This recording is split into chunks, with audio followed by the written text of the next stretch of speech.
Ok. Bien, entonces voy a compartir con ustedes la presentación. Em, Hoy día comenzamos los elementos de la liturgia. ¿M? Parte uno. No quiero terminar tan tarde tampoco. Quiero ser respetuoso del tiempo y también de ustedes y de su descanso. Así es que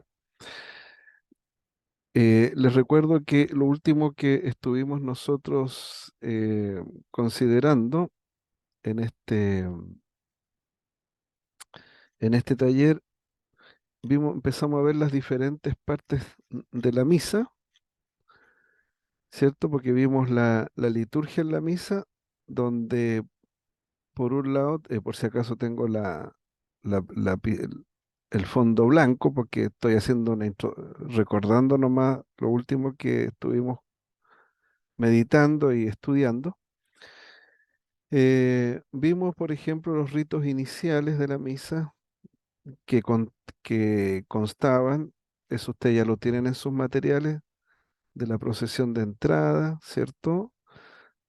Cuando iba ingresando el sacerdote con los diáconos, el saludo inicial, el acto penitencial, el canto del Gloria y la oración colecta. Después pasamos la liturgia de la palabra, porque hay dos partes principales, que es la liturgia de la palabra y la liturgia de la Eucaristía. Y vimos todas las partes y las divisiones en relación con la primera lectura, el salmo responsorial, la segunda lectura, el evangelio, la homilía, el credo y las peticiones. Y lo último con lo que rematamos fue la liturgia de la Eucaristía, ¿cierto? Donde vimos las ofrendas, la limosna, el prefacio, la epiclesis, la consagración, bueno, todo lo concerniente a la liturgia de la Eucaristía. Entonces, hoy día nos corresponde esto que se llama los elementos de la liturgia, primera parte, ¿ya? Son dos partes nomás antes de pasar al siguiente tema. Entonces, en esto vamos a poder nosotros eh, ver los elementos materiales de la liturgia, porque acuérdese que la liturgia, qué es lo que pretende? Pretende que el fiel, el creyente, el católico, experimente una inmersión dentro de la adoración y del culto al Señor, participe completo su ser. Y cuando me refiero a completo, me refiero a, por ejemplo, el alma, ¿cierto? Con sus potencias, la inteligencia, la voluntad y el sentimiento, y que sería la parte interna, pero también tiene que involucrar la parte corporal. Por ejemplo, ahí están los colores que apuntan al sentido de la vista, los inciensos aromáticos, las mirras, todas esas especies exquisitas que eh, van dirigidos al sentido del olfato. eh, bueno, al final eh, tiene que involucrar también la parte corporal, porque cuando uno adora al Señor, participa en la misa, tiene que haber un involucramiento completo. Por eso que el apóstol Pablo, en su carta a los creyentes de Tesalónica, les dice algo bien significativo. Les dice que, y el mismo Dios de paz los santifique por completo, y todo vuestro ser, espíritu, alma y cuerpo, sea guardado irreprensible para la venida de nuestro Señor Jesucristo. Entonces, cuando uno participa de la misa de la adoración al Señor, tiene que involucrar, ¿cierto? las tres partes. La parte más interna, que sería el espíritu, luego viene el alma y finalmente viene el cuerpo. Entonces, así el apóstol Pablo dice que uno tiene que santificarse por un lado y cuando uno participa de la adoración también se santifica, se purifica, se aparta de aquellas cosas que son un desagravio al Señor y son un perjuicio espiritual para uno. Así que ahí están, ahí están las tres partes, ¿cierto? La parte interna, que sería el espíritu. Recuerden que el espíritu es la parte con la cual nosotros tenemos comunión con Dios, con la cual nos ponemos en contacto con Él y por lo tanto podemos conversar o dialogar con Él. Así que el espíritu es lo que nos permite conectarnos directamente al Señor. En cambio, el alma, ¿cierto? Que sería la segunda parte, aquí estaría el alma. Se llama antropología cristiana, es decir, nos dice las partes de que está constituido el hombre. En el alma están las tres potencias, ¿cierto? Que algunos llaman tres, otros le llaman dos, ¿cierto? Que tendría, por ejemplo, tiene la inteligencia, ahí uno razona, piensa, memoriza, analiza, sintetiza, em, y el objeto de la inteligencia es la verdad. Por eso que el Señor Jesucristo en Juan capítulo 7, el capítulo 8, perdón, les dice a los judíos, ¿cierto? En Juan capítulo 8, verso 32, les dice el Señor, conoceréis la verdad y la verdad os hará libres. Así es que lo que siempre persigue la inteligencia es la verdad. El objeto de la inteligencia es la verdad. Así que una inteligencia bien encaminada, una inteligencia bien formada para la verdad puede distinguir rápidamente el error, la mentira, el engaño y lo falso. Eso es ese es el objetivo de la inteligencia. La inteligencia siempre va a buscar la verdad. Por ejemplo, en cambio, el sentimiento, que es la última parte, aquí está, y yo una vez también ya mencioné esto, ya lo vamos a conectar. Aquí está el sentimiento en tercer lugar. El sentimiento es muy voluble, muy cambiante, muy fluido, es decir, nunca es estable el sentimiento. Por eso que la inteligencia debe regir sobre el sentimiento y no el sentimiento sobre la inteligencia.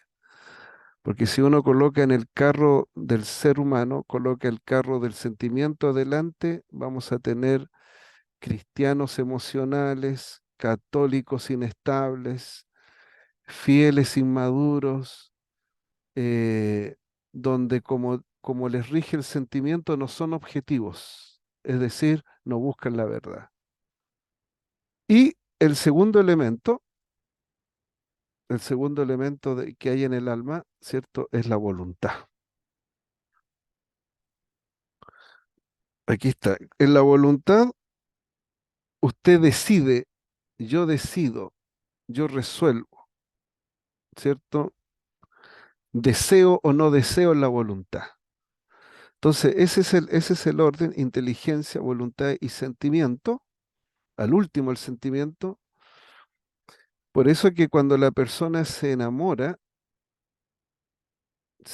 humanamente, eh, hasta cierto punto anula la inteligencia, la anula o la deja en detrimento. Entonces, no, la persona no tiene que perder nunca la capacidad de discernir con la inteligencia y sobre todo darse cuenta de la verdad. Entonces, cuando uno participa de la liturgia, tiene que estar la parte espiritual, la parte del alma con la inteligencia. Uno tiene que escuchar bien lo que se dice, las lecturas, meditarlas. eh, Mientras tanto, como les decía la última vez, mientras tanto se está consagrando, ¿cierto? Las especies, yo tengo que estar pensando en el Señor Jesucristo que está pendiendo del madero, muriendo por mí en la cruz del Calvario, por causa de mis pecados también, en forma individual. Es cierto que Él murió por todos, pero uno también tiene que tomarlo personalmente, porque si usted hubiese sido el único ser humano que existe, nadie más, el Señor Jesucristo igual hubiese dejado el cielo y hubiese venido a morir por el único ser humano, porque así es de grande su amor y así valora el alma y el espíritu y todo el ser con lo que lo ha creado. Y Dios también tiene inteligencia, voluntad y sentimiento. Así que, y por último, como les decía recién, el cuerpo, ¿cierto? Y en el cuerpo que tenemos las 5 ventanitas. ¿Y cuáles son esas ventanitas? Eh, los oídos, los ojos, el olfato, la boca y el tacto. Entonces, por eso que en la misa hay colores, hay olores, fragancias, hay cosas que tocar, ¿cierto? Eh, Cosas que escuchar. Entonces, todo el ser completo debe estar participando en la adoración. Un verdadero adorador es aquel que se involucra completamente, se, se produce una inmersión de su ser en el momento del culto de la adoración. Así que eso es por eso que aquí partí hablando de elementos materiales, porque los elementos materiales, ¿a cuál de las tres partes del ser humano apelan? Va a apelar al cuerpo, va a apelar a esta parte, ¿ah? Al cuerpo. ¿Mm? Mm,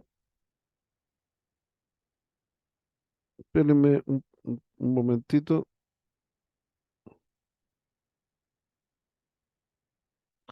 Ya me están diciendo que no puede entrar alguien. Espérenme un chiquitito. Voy a ver por qué no puede Ya entrar. entré. Ah, sí, se demora un poquito, pero al final le da como decimos en buen chileno, le da la pasada. Ya. Entonces, a eso me refería con los elementos. Hay elementos materiales también para la parte corporal, porque Dios no solamente vino a salvar el alma y vino a salvar la parte interna de nosotros, porque también va a salvar nuestro cuerpo. Y el cuerpo, mientras esté aquí en la tierra, tiene que ser una expresión muy similar a la expresión colectiva de iglesia, porque el cuerpo de nosotros es llamado el templo del Espíritu Santo. Entonces, ¿por qué? Porque el Espíritu Santo vive en uno y el momento en que reside dentro de uno, se transforma nuestro cuerpo en el templo del Espíritu Santo. Y un conjunto de estos templos que somos nosotros nos reunimos en un templo más grande, ¿cierto? En un templo material. Entonces, vamos a ver estos, estos elementos. ¿M? Eh, y vamos a partir, los elementos materiales son los siguientes. Primero vamos a partir justamente con el templo, ¿ya? El templo es muy importante. Recuerden que el templo, eh, de ahí viene la palabra contemplar. Contemplo. Significa estar junto a un lugar sagrado. Entonces, cuando yo contemplo, espiritualmente, lo que hago es eh, extasiarme, deleitarme con lo sagrado. Lo sagrado no solo debe entenderse, sino que lo sagrado también debe uno disfrutarlo y deleitarse. De ahí viene la palabra contemplación, viene de templo, ¿ya?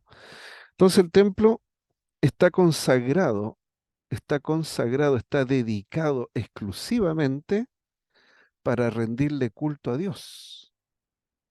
Porque acuérdese lo que el Señor Jesucristo le dijo a la mujer samaritana, a ella nomás se lo dijo, le dijo que el Padre, Dios el Padre, anda buscando verdaderos adoradores, verdaderos adoradores que le adoren en espíritu y en verdad, verdaderos adoradores que le adoren en espíritu y en verdad. Y el Padre tales adoradores busca que le adoren. Entonces el Padre anda buscando verdaderos adoradores, no los falsos, no aquellos que hacen una imitación de culto o de servicio al Señor, sino un verdadero adorador. Y la palabra verdadero adorador,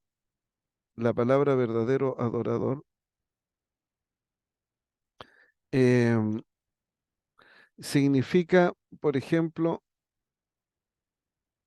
verdadero es aleteio, aleteio en griego, ¿eh? Aleteio, ¿eh?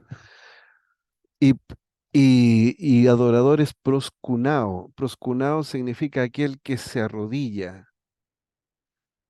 Entonces, el que se arrodilla, el que se arrodilla, que es el que adora, el que se arrodilla es aquel que ha entendido la verdad. Por eso dice verdadero adorador, aquel que se arrodilla teniendo la verdad. ¿Y quién es la verdad? La verdad no es un concepto, la verdad es una persona, la verdad es una persona divina. Jesucristo el Señor dijo, yo soy el camino y la verdad y la vida. Así que Él es la verdad. Los científicos andan buscando la verdad científica. El sociólogo busca la verdad sociológica. El filósofo busca la verdad esencial. Y todos buscan una verdad, pero todas las verdades se concentran en la única verdad que es la persona de Cristo. Cristo es la verdad. ¿Ok? Entonces, el Señor anda buscando personas que le rindan un culto como a Él le agrada, un verdadero adorador, uno que se arrodilla, proscuneo, de ahí viene la palabra adorar, ¿cierto? Uno que se arrodilla para reconocer que tiene ante sí alguien mucho más elevado, más importante que él mismo. Entonces, lo que hace es reconocer su condición de humilde, de bajeza con respecto a la grandeza de Dios, y lo hace con conocimiento, o decir con verdad. ¿Ya? Así es que eh, tenemos ahí entonces, ahora, usted me dice, pero alguien me podría decir, pero si Dios está presente en todas partes, porque acuérdese que Dios tiene tres om. ¿Cómo tres om? Sí, tiene tres om. ¿Y cuáles son esos om? A ver si lo parece un poquito. Dios tiene tres om. Eh, Aquí los voy a poner. ¿Cuáles son los tres om de Dios? El Señor es omnisciente, me falta una S, omnisciente, ¿cierto? El Señor también es omnipotente y el Señor también es omnipresente. Ahí están los tres om de Dios. Son tres om. Omnipresente. La palabra, el prefijo que tienen ustedes delante de presente, potente y siente, omni significa todo. Entonces, omnisciente todo lo conoce. Todo lo conoce. ¿Ya? Ahí vamos a hacer una flechita, vamos a hacer otra flechita, otra flechita. Entonces, tenemos que el Señor, entonces, todo lo conoce. Si usted me pregunta, ¿el Señor sabe lo que están pensando todos los que están en el infierno? Sí, lo sabe. El Señor conoce todos los que están en el purgatorio, lo que están pensando y sintiendo. Sí, todo. Todo lo conoce. El Señor sabe qué estoy pensando, cuáles son mi intención. Sí, lo sabe todo. Y el Señor también todo lo puede. Todo lo puede. Lo único que no puede hacer el Señor, entonces usted me va a decir, entonces no, no todo lo puede. Lo único que no puede hacer el Señor es pecar. El Señor no miente, el Señor no engaña, no está en su naturaleza. Por eso que la diferencia entre Dios y nosotros, sus criaturas, incluyendo a los ángeles, ¿cuál es la diferencia?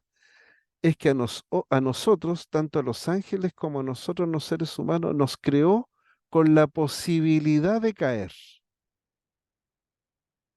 En cambio, el Señor como Dios no tiene ninguna posibilidad de caer en el mal. Nosotros, por ser criatura, fuimos creados perfectos, pero con esa posibilidad de caer. Por eso cayó Lucero desde el cielo. Se reveló teniendo todo, de todo, de todo, de todo.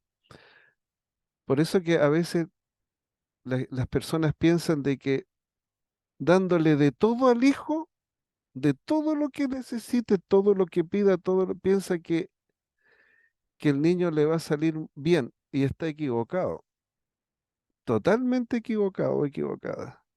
El Señor le dio de todo a Lucero, de todo. El día de la creación de Lucero se tocaron flautas y tamboriles y lo vistió de todas las piedras preciosas, de las cuales 10 de las piedras preciosas van a estar esas 10 en la nueva Jerusalén que va a descender del cielo según Apocalipsis. Tenía de todo, mucha sabiduría, inteligencia, hermosura, de todo, y igual cayó. No porque el Señor lo haya hecho imperfecto, sino que lo hizo tan perfecto que le dio la capacidad de decidir. Porque en cambio, si yo creo, si el Señor hubiese creado seres donde no tienen la capacidad de decidir, es imperfección. Van a hacer lo que están programados nomás. Y este último Om, que es el que quiero destacar, eh, está presente en todas partes.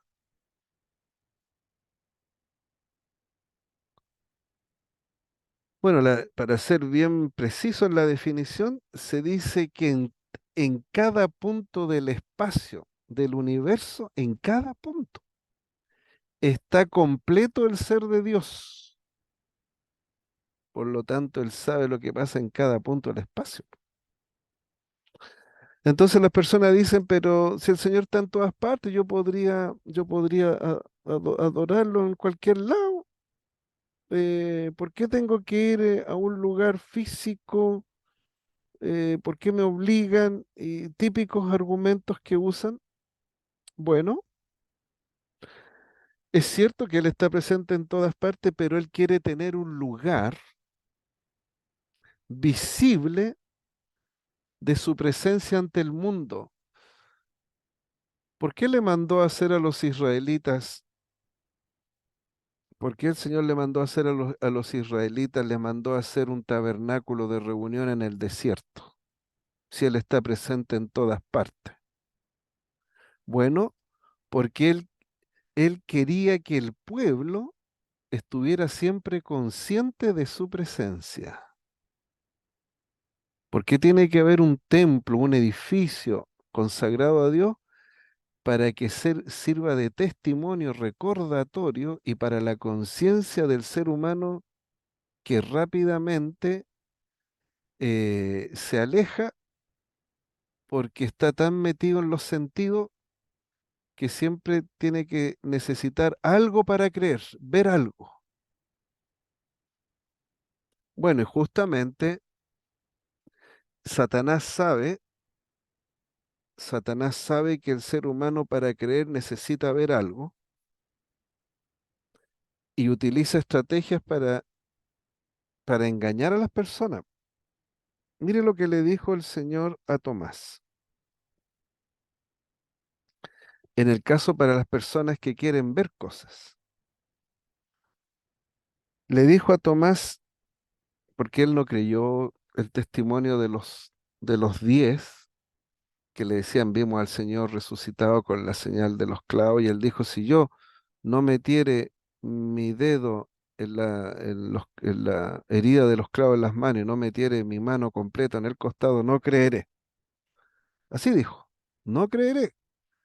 Y al domingo subsiguiente, el Señor le dice a Tomás, pon aquí tu dedo y mira mis manos y acerca tu mano y métela en mi costado y no seas incrédulo, y no seas incrédulo, sino creyente. ¿Qué le está diciendo?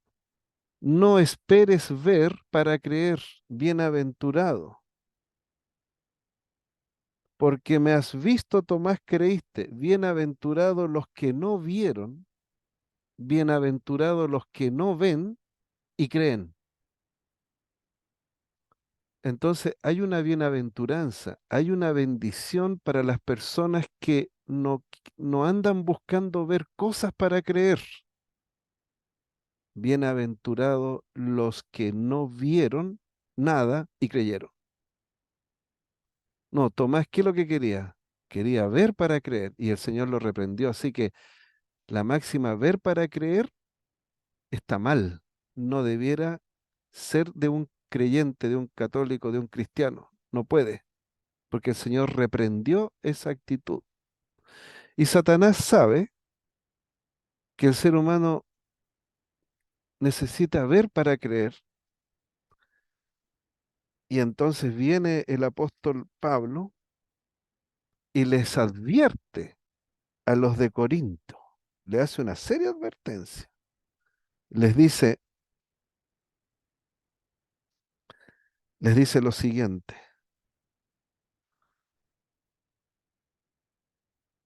Al tiro se los recito. Dice, em, siempre se me pierde este pasaje. A ver, espera un ratito.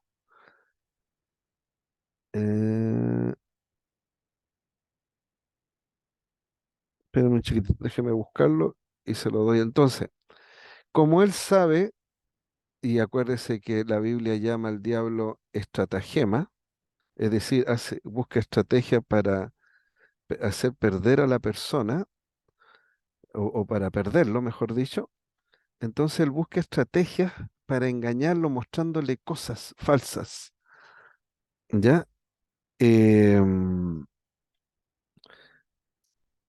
Al tiro le voy a buscar el pasaje para que lo comprobemos. Aquí está, en 2 de Corintios 11:14. 2 de Corintios 11:14. Dice, no se maravillen o no es maravilla, no se maravillen, es decir, que lo que es maravillarse es cuando algo supera mi imaginación. Ahí yo me maravillo. Oh, esto es más de lo que yo me imaginaba. Va más allá de mi imaginación.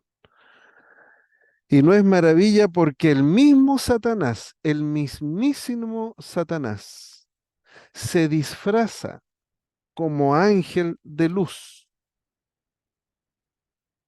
Es decir, él perfectamente, por supuesto con la autorización de Dios, perfectamente podría presentarse a una persona como un ángel bueno, lleno de luz y de bondad, y engañar a esa persona. ¿Y por qué lo va a hacer Satanás? Porque Satanás sabe que el hombre para creer siempre tiene que ver algo. Entonces él se aprovecha de esa debilidad. Es una debilidad eso, porque el Señor dijo, bienaventurados los que no ven y creen. Entonces, y el Señor a la vez, ¿por qué le da permiso? Porque esa persona no tiene que andar buscar, no tiene por qué andar buscando señales, prodigios, cosas espectaculares, maravillosas. Tiene que creer nomás. Entonces le da permiso al enemigo, según el libro de Job, para que Satanás le dé una lección. Entonces, no es maravilla que el mismo Satanás se disfraza como de ángel de luz. Y él podría, podría perfectamente hacerse aparecer como un apóstol. Podría aparecerse como Elías, como Pedro, como Juan, como cualquier cosa. Si él tiene ese poder, se disfraza de ángel de luz. Entonces, el verdadero adorador que le adora en espíritu y en verdad, cuando dice en espíritu, no anda buscando ver cosas, porque es en espíritu, no en el cuerpo. El cuerpo es el que ve, pero el verdadero adorador, Juan capítulo 4 le dijo al Señor, a la mujer, hay que adorar al Señor en espíritu y en verdad, en base a la verdad revelada, y no buscando ver cosas, porque puede ser engañado. Y de hecho, la humanidad dentro de poco va a ser engañada. Van a ver, se va a manifestar el anticristo, va a mostrar prodigios, maravillas y señales y la gente va a pensar que es de Dios. Y como las personas siempre andan buscando ver, van a caer. Y los verdaderos creyentes, los que adoran en espíritu sin necesidad de ver algo, esos van a quedar resguardados. Entonces, en el culto, el Señor nos da todas las cosas para que nosotros eh, podamos nosotros tener toda la parte completa de nuestro ser para elevar nuestro entendimiento, para elevar, para elevar nuestra mente, para elevar nuestro corazón, para elevar nuestra alma y espíritu al Señor. Y nos basta con eso. Ahora, si el Señor se le revela a alguien de una manera especial, bueno, eso ya es personal. De hecho, de hecho, les tengo que contar algo personal. Era, corría el año 1985, yo estaba estudiando en Santiago y en un sueño que tuve me apareció el Señor Jesucristo y gracias a ese sueño que tuve con Él, yo me empecé a acercar profundamente a Cristo. Empecé a leer su palabra, empecé a cambiar de estilo de vida, sin asistir a ningún lado todavía. Pero eso fue una revelación particular. Yo no puedo enseñar una revelación particular como una doctrina de la iglesia. Eh, O sea, yo les dijera, si yo fuera sacerdote, les dijera, bueno, todos somos sacerdotes, pero sacerdotes, digamos, consagrados. Hermanos, los verdaderos creyentes van a soñar con el Señor y los que no sueñan con el Señor no son creyentes. ¿Se imagina que uno emitiera ese dogma Del magisterio no se puede, porque las revelaciones particulares, las revelaciones personales son para esa persona en específico. Y esa persona si quiere los comparte o no los comparte. Si es que el Señor le dice, pero no es para que todos busquemos lo mismo, porque el Señor se le revela a todos de distinta manera. Entonces yo no puedo hacer de una revelación particular una doctrina o un dogma de fe. Estaría atropellando la congregación para la doctrina de la fe. ¿Se fijan? Entonces eso a veces eh, se cae en vicio en algunos círculos religiosos que andan buscando señales, buscan visiones, buscan sueños y se la llevan toda la vida en eso. Pero eso no es doctrina. El Señor si quiere se lo revela, si no, no. Insisto, y insiste el Señor Jesucristo. El Señor quiere verdaderos adoradores que le adoren espiritualmente y en verdad, basado en la verdad de su palabra y en la verdad del magisterio. Por eso que el magisterio también, cuando hay apariciones, visiones, todo pasa por todo un proceso para ver, porque ellos están, la iglesia sabe que el diablo también engaña. No es maravilla, según de Corintios capítulo 11 verso 14, y no es maravilla porque el mismo Satanás se disfraza de ángel de luz. ¿Ya? Bien, entonces, sigamos con los elementos. Entonces, ¿por qué tiene que haber un lugar físico para adorar al Señor? Es para nosotros, es para el mundo, es para que sirva de testimonio.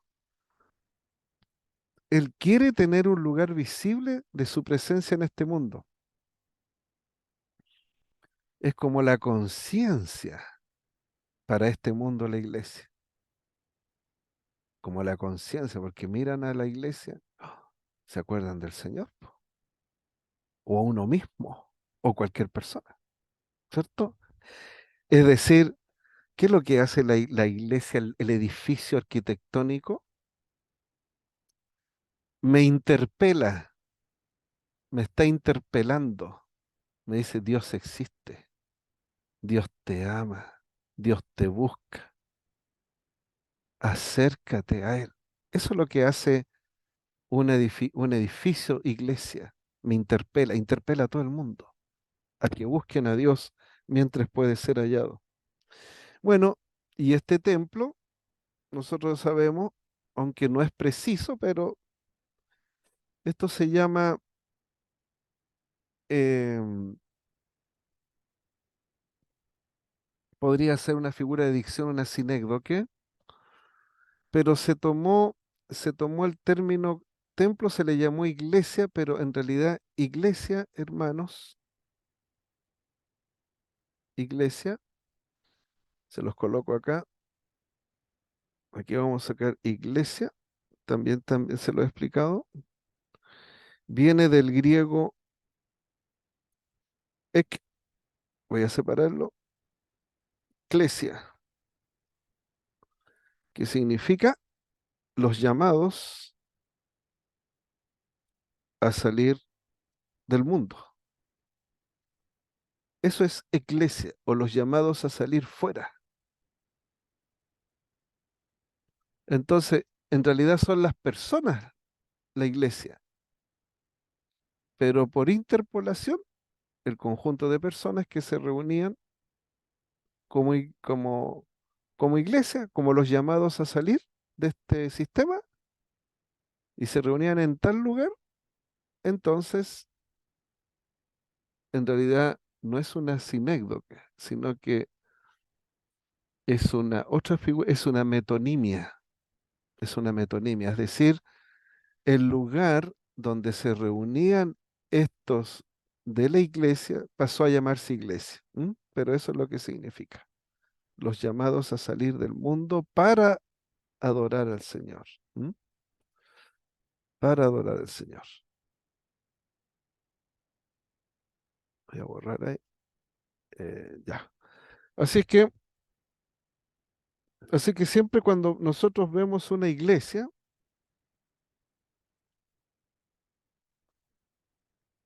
nos acordamos de que Dios está presente en el mundo. ¿M? Está presente con nosotros. Ahora, el templo de la iglesia es también llamada la casa del pueblo de Dios, reunido para escuchar la palabra de Dios, para rezar, para fraternizar como hijos de Dios. ¿Qué es lo que dice Hebreos 9? A ver, o 7, no sé si 9, Hebreos 9:25. ¿Qué dice Hebreos 9:25? No dejando de congregarnos, no dejando de congregarnos, como algunos tienen por costumbre. Hay algunos que tienen la mala costumbre de no asistir nunca a la iglesia. ¿Y qué es lo que dice el Señor por medio de Pablo? No dejando de reunirnos, sino exhortándonos.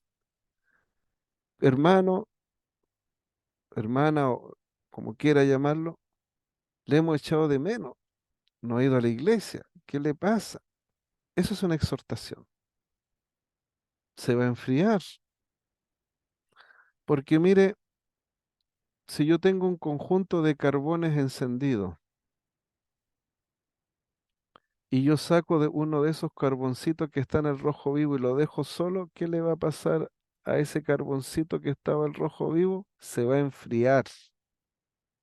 Pero si yo lo tomo de nuevo al carboncito y lo pongo con los demás carboncitos, ¿qué le va a pasar a ese carbón? Se va a poner el rojo vivo también. Eso es lo que produce el reunirnos. Nos estimulamos, dice acá, al amor y a las buenas obras. O sea, se produce la devoción, se produce la piedad. Pero si uno anda solo, va a andar frío. Y el mundo está lleno de cristianos que dicen serlo, pero están realmente fríos. ¿Ya? Entonces, los apóstoles y los primeros cristianos, antes de llegar a reunirse en edificios, de ahí vamos a ver, usted ni se imagina, eh, supong- por ejemplo, si uno tuvo un pasado socialista o comunista, no le va a gustar eh, de dónde derivó los edificios que se construyeron donde se reunió la iglesia después. ¿Ya? Ya lo van a entender. Entonces los apóstoles y los primeros cristianos siguieron frecuentando el templo de Jerusalén que había en la capital de Israel. Iban a las horas de la oración, estaban estipuladas. Una de esas horas era a las 3 de la tarde, a la hora en que el Señor Jesucristo entregó su espíritu al Padre. Eh, pero cuando tocaba la celebración de la Eucaristía o de la Cena del Señor, ahí ya no lo podían hacer con los judíos, porque acuérdense que los judíos no creen en Cristo. Entonces, ¿qué es lo que hacían? Se reunían en la pieza más adecuada o la mejor que tuviera un hermano en la casa de los cristianos. Ahí se reunían, en la mejor pieza de alguna casa de los cristianos.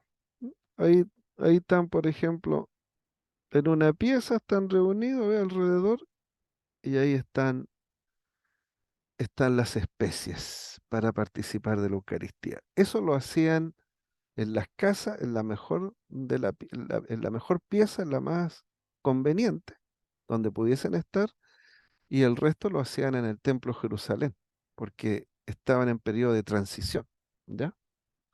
Ahora, los documentos cristianos y especialmente la palabra del Señor de los primeros siglos recuerdan mucho de estas casas. Por ejemplo, voy a poner algunas casas donde se congregaban. Como la de María, no la Virgen María, la Santísima Virgen María, no, sino María, porque María era un nombre común, es como decir ahora Pedro o decir Juan. Eh, María era la madre de Marcos, el que escribió el Evangelio de Marcos. Se llamaba María también. Y en Jerusalén, en la casa que ella tenía, se reunían. Dice Hechos 12:12, y habiendo considerado esto, llegó a casa de María, la madre de Juan, por sobrenombre Marcos. ¿Ve? Ese es el que escribió el evangelista Marcos. ¿Ya? Y, ¿y cuál es el contexto de este pasaje? Es que Pedro es liberado de la cárcel. ¿Mm? Fue liberado de la cárcel y llega a la casa de María, la madre del evangelista Marcos, donde muchos estaban reunidos orando. Entonces, la casa de María, madre de Marcos, servía como iglesia, como el lugar para orar, para alabar, para rendirle culto, para participar de la Eucaristía. Y allá fue a dar Pedro, porque fue liberado, porque lo habían encarcelado. ¿Sí? Así es que, y, y recuerde que lo que pasó es que bajó un ángel, se presentó un ángel del Señor, y una luz resplandeció en la cárcel y tocando a Pedro en el costado le despertó diciendo, levántate pronto. Y las cadenas que tenía Pedro se le cayeron de las manos. Y el ángel le dijo, cíñete y átate las sandalias, y lo hizo así, le dijo, envuélvete en un manto y sígueme. Y saliendo le seguía, pero no sabía que era verdad lo que hacía el ángel, porque Pedro pensaba que estaba teniendo una visión. Así que lo sacó de la cárcel y llegó a una de las casas donde se reunían para participar de la Eucaristía. ¿Ya? También la casa de Tiranno, era un nombre, Tiranno, en Éfeso, y eso está en el libro de los Hechos también, y dice, pero endureciéndose, endureciéndose algunos, ese endurecimiento se está refiriendo a los que estaban en Éfeso. En Éfeso tenían la imagen tenían el templo de Diana de los Efesios, que medía 100 metros de largo por 50 de ancho.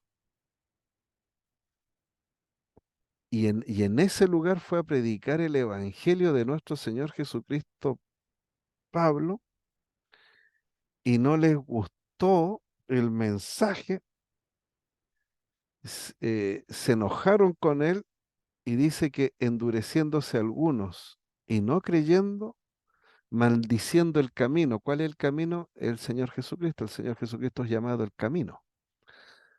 Delante de la multitud se apartó Pablo de ellos y separó a los discípulos discutiendo cada día en la escuela de uno llamado Tiranno. Y esa escuela de Tiranno, donde se enseñaba la palabra, era la casa de Tiranno. Así que también ahí se reunían los cristianos. También la de Justo en Corinto, dice ahí, y saliendo de allí, de Pablo, siempre Pablo, y saliendo de allí, se fue a la casa de uno llamado Justo, temeroso de Dios, la cual estaba junto a la sinagoga. Así que la casa de Justo también servía de iglesia. ¿Mm?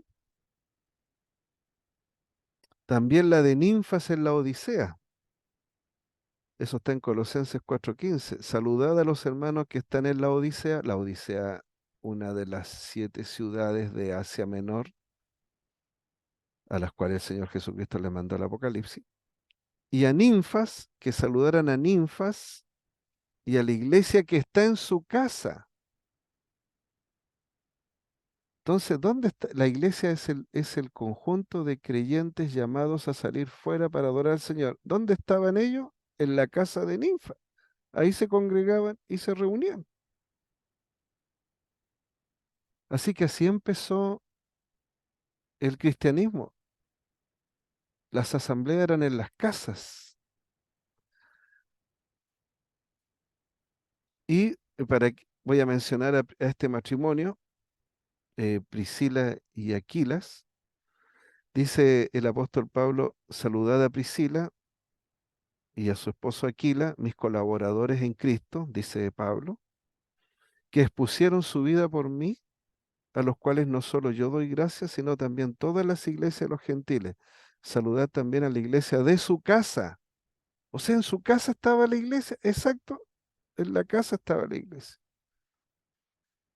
Así que, si ustedes se dan cuenta, entonces es natural ahora que al aumentar el número de los creyentes, de los cristianos, ya no se hacía, no daba abasto la sala, las piezas de las casas, sino toda la casa para dar cabida a una gran parte de la comunidad cristiana. Ya después al final tuvieron que abarcar toda una casa.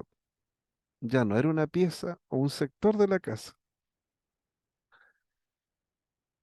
Y para esto, y aquí viene lo interesante, se prestaba muy bien la casa de los patricios. Ya, lo que pasa es que la población de Roma se dividía en los patricios y en los plebeyos. Los patricios eran de clase alta y los plebeyos eran de condición humilde. Entonces, hubo hartos patricios que abrazaron la fe de nuestro Señor Jesucristo, que eran de la aristocracia, eran hartos, no pocos en esa época, y empezaron los de la aristocracia. ¿Qué es lo que hicieron? Cedieron su casa, pues. Y usted no va a comparar la casa de un cristiano humilde con la casa, con la tremenda mansión que tenían los patricios. Así que esas casas grandes, con hartas piezas, gigantes, que tenían una entrada magnífica, que lo vamos a ver. Y después tenía el, un sector más privado, fue el origen que de donde se tomó el modelo para después hacer el templo, la iglesia, la parte arquitectónica. ¿Dónde dio su origen? En la aristocracia, en la clase alta,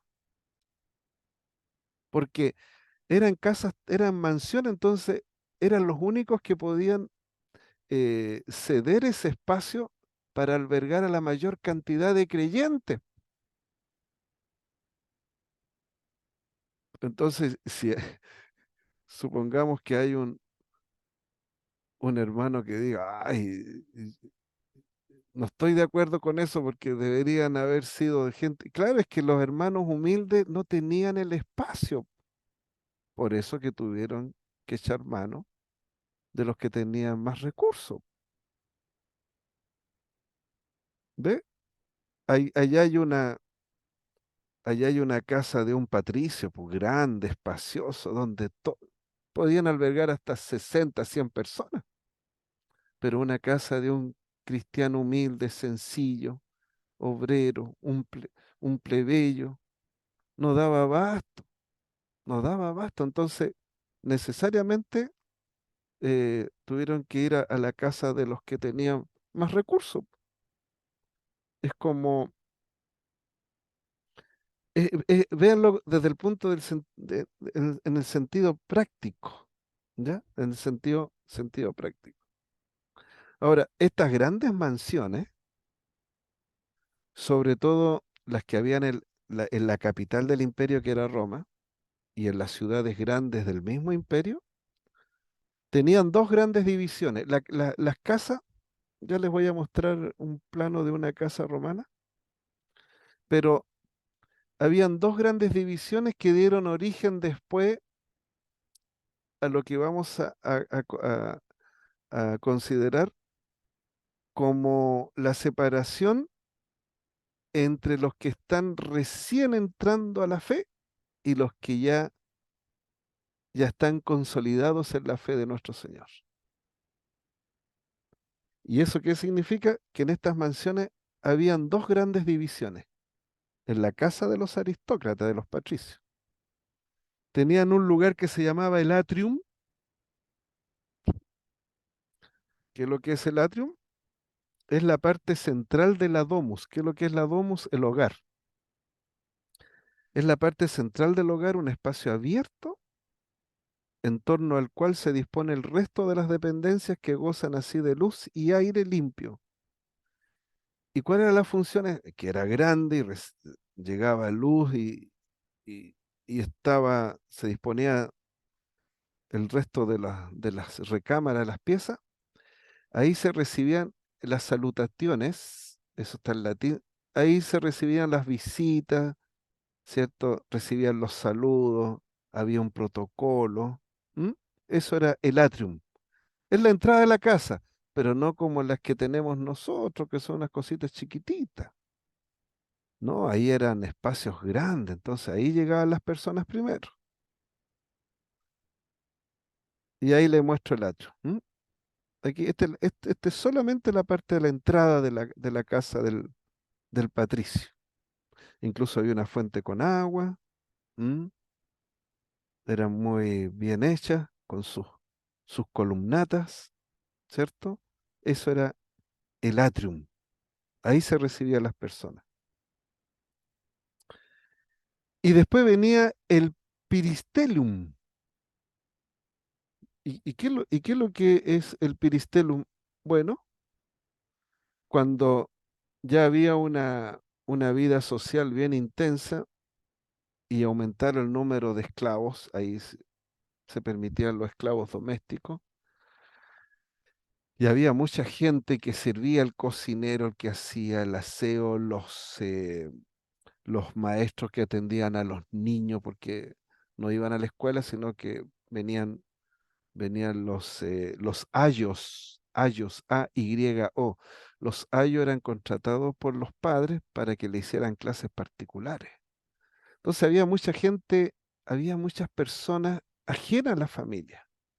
Entonces ellos vieron la necesidad de crear un peristilium para para que la familia estuviera más en privado, más en intimidad, más separado del resto de de la servidumbre. Esa es la idea del peristelum, ¿ya? Eh, entonces se disfrutaba de privacidad y de intimidad familiar. Un escritor dice, como Terencio indica, su valor reside en que a esta zona no llegan las conversaciones del atrio, claro, no llegaba todo el bullicio que había en la entrada, sino que era algo más reservado. Ya, ¿y por qué les digo esto? Usted me va a decir, ¿y por qué tanto detalle? Bueno, porque de aquí se tomó de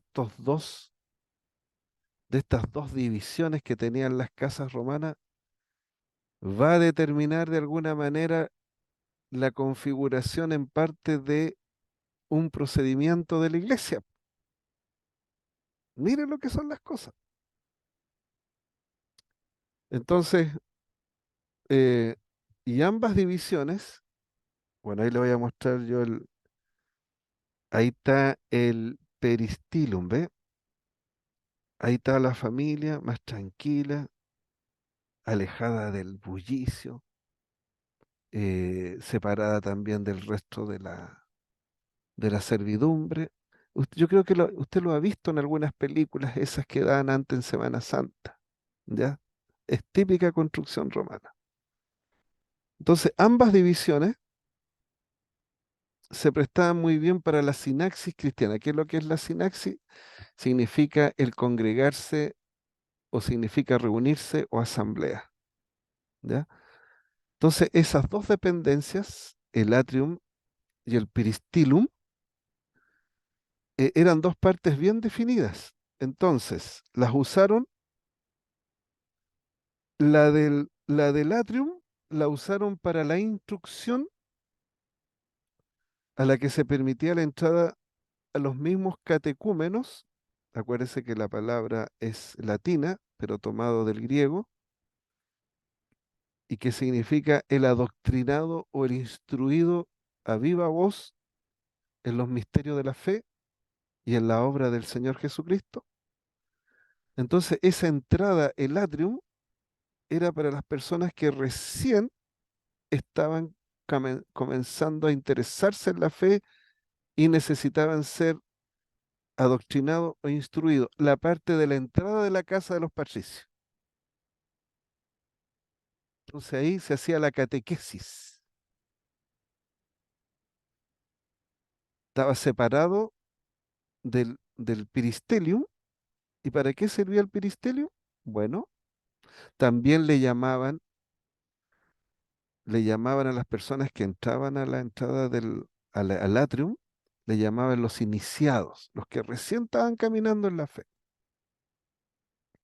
Claro que ahora la palabra iniciado tiene una connotación más negativa. Iniciado se usa, por ejemplo, en las logias masónicas, los Rosacruces, pero es una palabra genérica que indica que es una persona que está comenzando, ¿ya?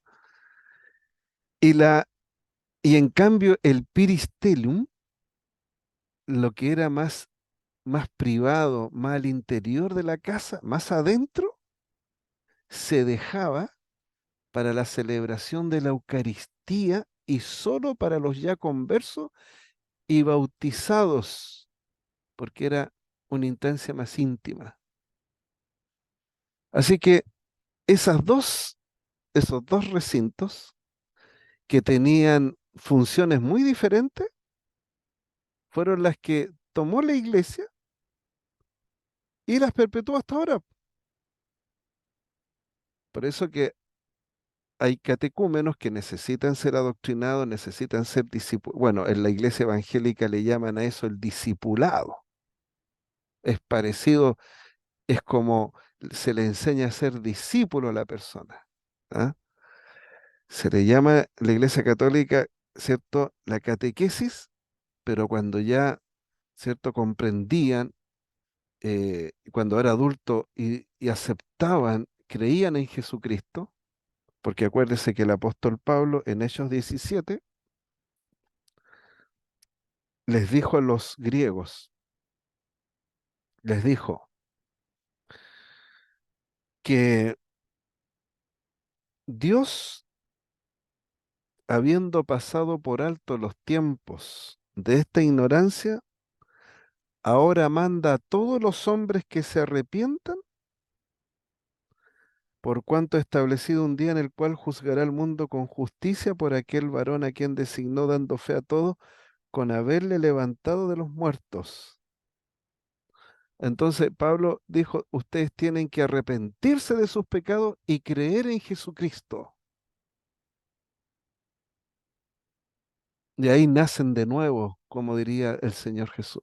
Eso es nacer de nuevo, nacer espiritualmente. Estoy hablando de adultos. Entonces, esas personas eran instruidos y después cuando ya lograban mayor comprensión, entraban entonces el peristelium para poder celebrar de la Eucaristía. Y la didache, que es las instrucciones que dejaron los apóstoles,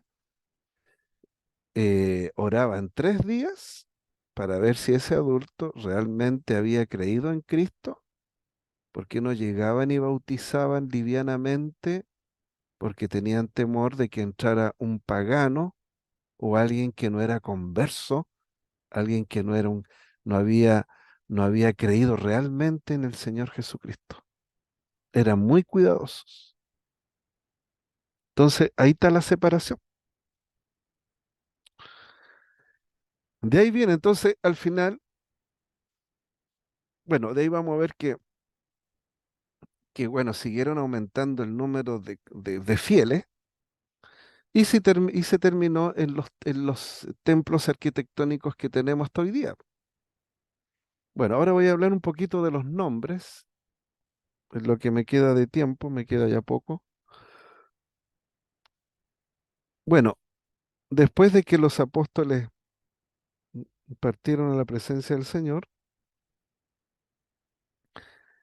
se pasó por una serie de nombres en los lugares donde se reunían los cristianos, pero esos nombres generalmente estaban, contemplaban el concepto de casa y de iglesia. ¿M? Voy a poner algunos que usaban los padres de la iglesia. Por ejemplo, así, Tertuliano lo llama Domus Dei en latín, que significa el hogar de Dios, la casa del Señor, como ustedes quieran.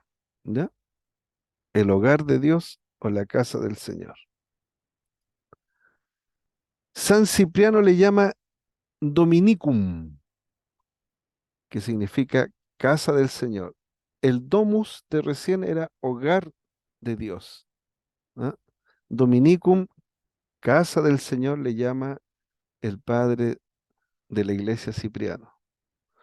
Clemente de Alejandría lo llama Domus Dominica, la casa del domingo, es decir, durante los 6 días de la semana los cristianos estaban en su casa o en su trabajo, pero el día del Señor se iban a la casa del domingo, o sea, a una habitación distinta, porque era el lugar de culto. Eusebio de Cesarea, que es el único historiador que nos ha entregado detalles acerca de los primeros cristianos, junto con el historiador judío Flavio Josefo, le llama Domus Ecclesiae, que significa casa de la asamblea o casa de la iglesia. Bueno, y puedo seguir citando más nombres, pero si ustedes se fijan, todos andan entre el concepto de casa, iglesia, asamblea y todo relacionado con el Señor. ¿M? Y la primera vez que está registrado en un documento, la palabra iglesia es en un apócrifo del siglo II, ¿m? Llamado Recognizioni Clementinae, y es el término, em, si podríamos traducirlo, sería el reconocimiento de Clemente. Clemente de Roma aparece en la Biblia. Es un término para designar muchos escritos apócrifos, es decir, apócrifos se le llama que no fueron inspirados, que circularon en la época de la iglesia primitiva, y es el único documento donde tenemos por primera vez la, la palabra iglesia al lugar donde asistían los cristianos, y es por el año ciento y tanto, en el siglo II, después que el Señor Jesucristo partió. Ahí está, por si acaso usted lo puede comprar en Amazon o en Busca Libre. Es muy interesante porque ahí usted tiene el origen de varias cosas, que aunque no es apócrifo, pero apócrifo no significa malo, ni tampoco diabólico, sino que significa no inspirado nomás, pero que sea un registro histórico, sí que lo es, como un libro de historia, donde usted puede sacar eh, hartos hábitos, costumbres y actividades de las que hacían los primeros cristianos. ¿M? Y ahí aparece, ahí está documentado por primera vez la palabra iglesia, aparte de la escritura, porque acuérdese que la primera vez que aparece la palabra iglesia es en el Evangelio de Mateo, ¿cierto? En el capítulo 16, ¿m? Donde el Señor dice, y sobre esta roca edificaré mi iglesia. Claro, pero Ahí ese término está en un libro sagrado, pero en un libro que no sea sagrado lo tenemos acá. ¿M?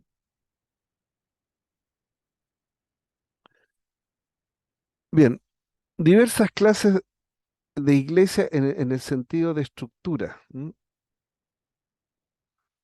Bueno, tenemos la basílica, que es una palabra latina que proviene del griego basiliké, que significa regia o real. Por ejemplo, regia, un carácter regio es lo mismo que decir un carácter real.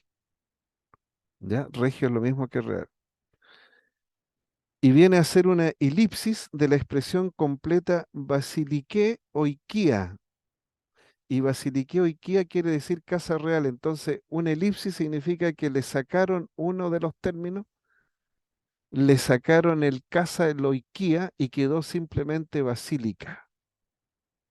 Entonces, es una iglesia con cierta connotación, ¿m? De cierta importancia, que cumple funciones bien destacadas. Ahí hay documentos antiguos, hay reliquias de los hombres santos, hay una serie de cosas importantes en una basílica. ¿Ah? Basílica da la idea de algo real, majestuoso. ¿M? ¿Y saben ustedes que la basílica, el cristianismo, ¿de dónde lo tomó? De las basílicas romanas, porque las basílicas romanas eran edificios públicos que había tanto en Roma como en Grecia, y ahí funcionaban los tribunales y tal, los jueces, los abogados. Entonces, no sé si se ha dado cuenta usted que ahora, de un tiempo a esta parte en Chile, los tribunales de justicia son majestuosos, realmente parecen basílicas. De ahí tomaron digamos, tanto el concepto como también la importancia, así como era importante para para la impartición de justicia romana, se empezó a usar entonces para las cosas espirituales, para las cosas del Señor. Pero viene de allí. ¿M? Bueno, ahí hay una basílica imponente, importante, ¿cierto? Que usted, yo creo que también ya lo conoce. ¿M?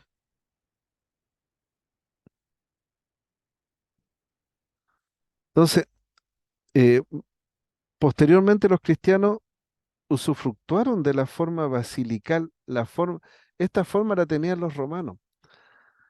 Entonces, por eso que un grupo de los hermanos separados cri- nos critica la Iglesia Católica, que nosotros tomamos todo de los paganos. Pero es que lo que pasa es que no se tomaba porque eran paganos, sino porque era práctico. Eso era lo que había, era lo más grande, podía albergar la mayor cantidad. Estaba bien la distribución, le hicieron unos pequeños cambios y lo usaron para lugar de culto. ¿Ya? Y, y muchos de esos recintos que eran ocupados con otros fines, los empezaron en el tiempo de Constantino, los empezaron a ceder para que sean usados de lugar de culto y adoración. ¿M? Entonces eso quedó a través del tiempo. Así que después que el Imperio Romano, usted sabe que pasó por un proceso y se volvió oficialmente al cristianismo, cesaron las persecuciones. El término de basílica se usó también justamente para referirse a las iglesias, pero a las que eran grandes o importantes y a las que se les había otorgado ritos especiales y privilegios en materia de culto, ¿cierto? A lo mejor ahí se ordenaban los obispos, ¿ah? Los que eran de cierta importancia, de cierta envergadura, ¿ah? O ahí es donde asistían los reyes, las autoridades. Es lo que se hace en Santiago para el 18. Los presidentes van a la Catedral Católica que está ahí en la Plaza de Armas en Santiago pero también van a la calle J. Beche, donde está la catedral de la iglesia evangélica, que es gigante, ¿cierto? Ahí van las autoridades civiles y castrenses, y por supuesto eh, política, ¿m? La importancia que tiene. Entonces, ahí está una basílica romana de la cual el cristianismo tomó el modelo para hacer sus propias basílicas. De ahí viene. ¿M? No quise entrar en la parte arquitectónica porque tanto las basílicas como las catedrales y las parroquias les dieron la forma de nave, de barco, porque justamente la iglesia se le llama la barca de Pedro. Y viene toda una estructura que no sé si se han dado cuenta, pero todos los altares tienen que estar hacia el oriente, hacia donde sale el sol. Y la entrada tiene que estar en el poniente donde se esconde el sol. Eso tiene una connotación espiritual. ¿De dónde la sacaron los cristianos? De la orientación que tenía el tabernáculo de reunión en el desierto, po. El arca de la alianza, que estaba en el lugar santísimo, estaba ubicada hacia el oriente, donde hacia el oriente está el altar en nuestras iglesias. ¿Ve? Todo tiene un porqué. Y de hecho en las catacumbas, los cristianos antiguos, cuando oraban de pie, levantaban las manos y miraban hacia el oriente por donde sale el sol, porque el sol es una ilustración, es una figura del Señor Jesucristo. Porque acuérdese que en Zacarías al Señor Jesucristo se le llama sol de justicia. Entonces, por eso que el altar tiene que estar hacia el oriente, porque el Señor dio claras indicaciones en el Antiguo Testamento que el arca de la alianza, que viene a ser como el altar, tenía que estar al oriente por donde salía el sol, donde viene la luz.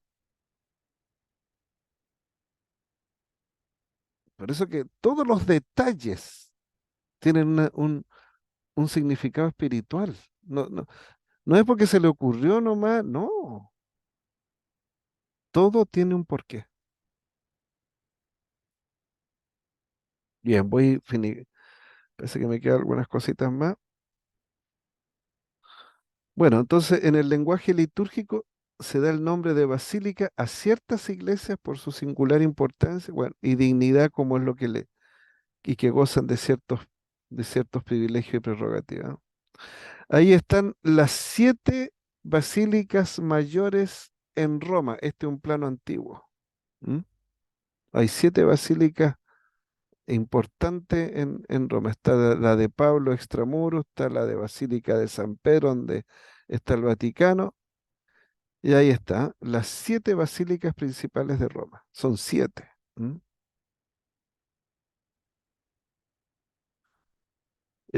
La catedral es la sede o cátedra del obispo, viene de cátedra. Cátedra significa silla, donde se sentaba, por ejemplo, Moisés a enseñar al pueblo. Significa silla, donde se sienta el obispo, ¿no? Ahí está la Catedral de La Serena, ¿m? Ahí donde se sienta don René Rebolledo. Están las iglesias parroquiales, que ya son más pequeñitas, atienden espiritualmente a un conjunto de católicos, de fieles, a cargo del párroco y bueno, sus colaboradores sacerdotes en una localidad o territorio determinado. Están los lugares anexos al templo, pero bueno, eso ha pasado el tiempo, no quiero abusar de ustedes, así es que y voy a parar la grabación para que no quede lo que pueda suscitarse ahora. Bien, entonces, perdón, aquí tengo que parar.